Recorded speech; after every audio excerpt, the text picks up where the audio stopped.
ഇന്ന് എള്ള് അവൽ ഉണ്ട.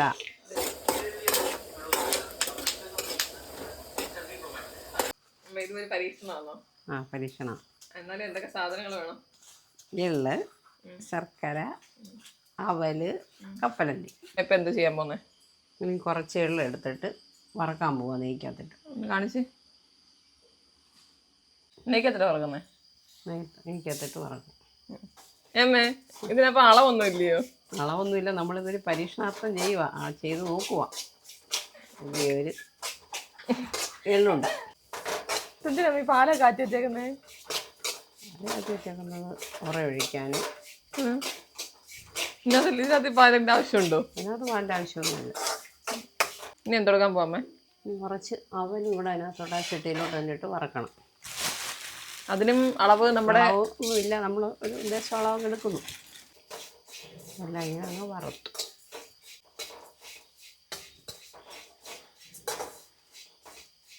ഇനി എന്താ ചെയ്യാൻ പോണേ? ഇതിനകത്തോട്ട് ശർക്കര അരിച്ചത് ഒഴിക്കണം. ശർക്കര പാനി.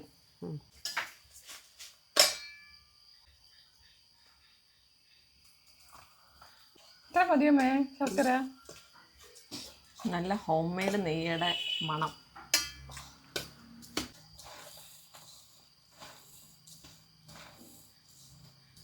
അതിനകത്ത് കമ്പി പോലെ ഇങ്ങനെ ആക്കത്തില്ലയോ? പാവ് കാച്ചി ഇങ്ങനെ എന്തുവാ, പഞ്ചസാരയ്ക്ക് നമ്മൾ പാവ് കാച്ചി ഇങ്ങനെ പറ്റിക്കത്തില്ലയോ? അങ്ങനെ ആക്കിയെങ്കിലും ഉണ്ടയാവത്തുള്ളൂ. ഇതിങ്ങനെ അല്ലാതെ കോരി തിന്നാനേ പറ്റത്തുള്ളൂ. സൂപ്പർ. അപ്പം നമ്മൾ ഉണ്ടയ്ക്ക് പകരം അവല് വിളയിച്ചതാണ് ഉണ്ടാക്കി. അമ്മേ എന്താ ഫോൾട്ടായി പോയെന്നാ പറഞ്ഞ? പാവ് കാച്ചിയപ്പം മറ്റേ നൂൽക്കമ്പി പരുവത്തി വരണമെന്നോ? അങ്ങനെ ആക്കിയിട്ട് വേണമായിരുന്നു ഇതിനകത്ത് ഇടാൻ. ഇല്ല, അപ്പോൾ അതിനല്ലാതെ ഒഴിച്ച് ചെയ്ത്. അപ്പോൾ ശർക്കര ഉരുക്കിയിട്ടേ, അത് പാവ് കാച്ചിയില്ല, ശർക്കര ഉരുക്കിയെടുത്തങ്ങ് ഒഴിച്ച് ചെയ്ത്.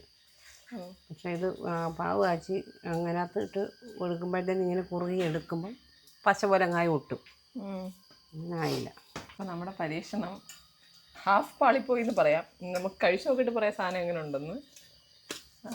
ഉണ്ടയാവില്ല സുഹൃത്തുക്കളെ, ഇത് തിന്ന് നോക്കട്ടെ എങ്ങനെ ഉണ്ടെന്ന്.